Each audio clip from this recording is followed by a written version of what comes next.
Hi, welcome to the Estuary. I'm Makoto Fujimura, and I wanted to talk to you today about this painting called Psalm C, Rachel.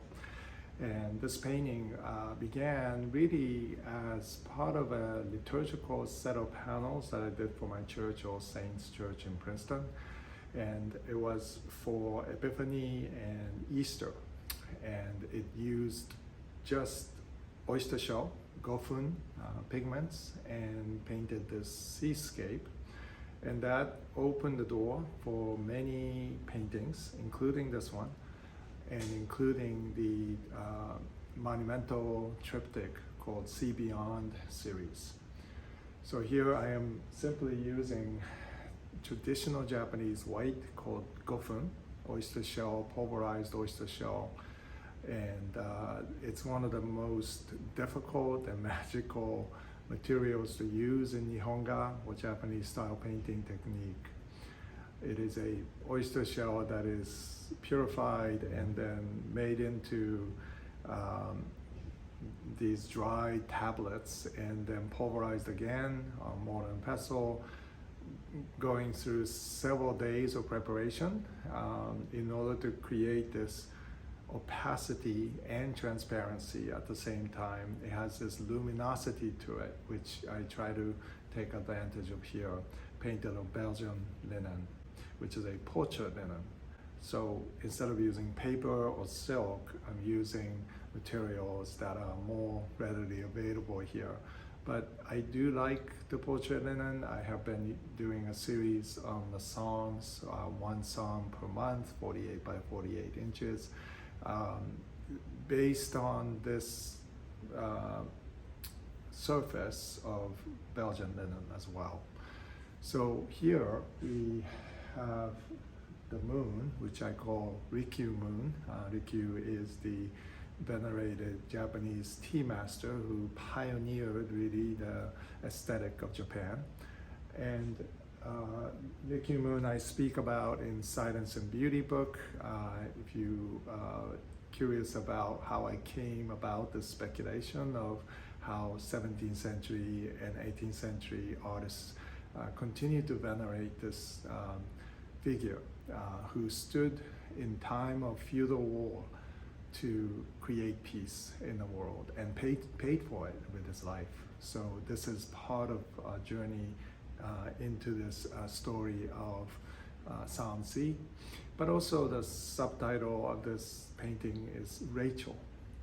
Rachel is for Rachel Carson, who is, I consider to be one of the great literary masters of 20th century.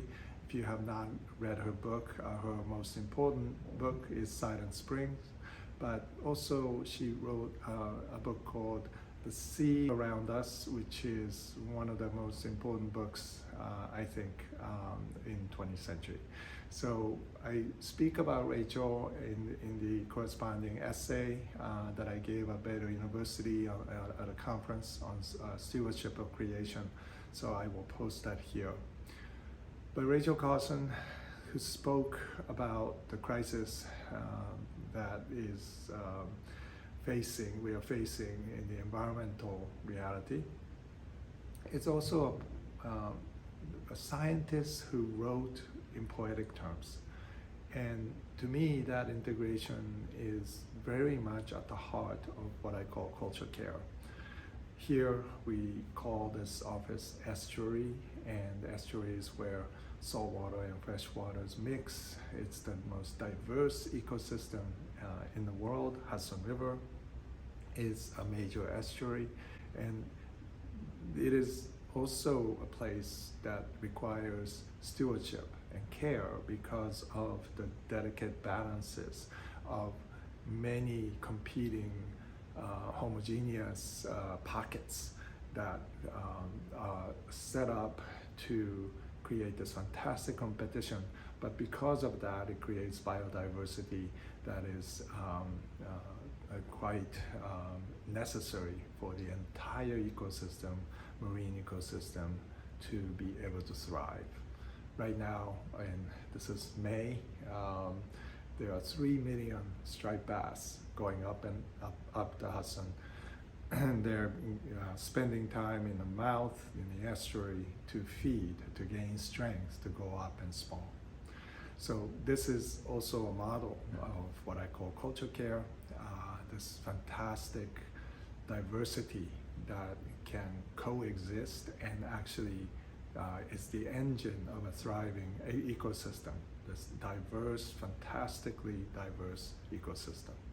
And when pollution hits, as it did in the 60s and 70s, the Hudson, the first thing that will disappear is the estuary. The oyster beds disappeared, striped bass never came back. There right now, because of the cleanup, 3 million striped bass going up and down the Hudson Basin.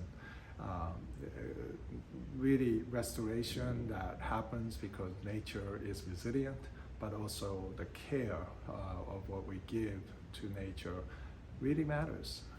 And one little effort can go a long way. So all that to say, this exhibit, this painting is really about the confluences of nature and culture, and how art of peacemaking, such as Riku, has contributed to the global ecosystem of culture, to help us to flourish, help us to find beauty, help us to know that these little creatures matter, and that our stewardship of nature and culture can make an impact for future generations to come. So that's part of what I have been thinking about and writing about and painting. And so this is a great example, one of the few examples of this type of work that I've done. So I'm pleased to be able to talk about this painting. I'm really grateful for the journey that you can be on with me to toward this cultural estuary, which is culture care.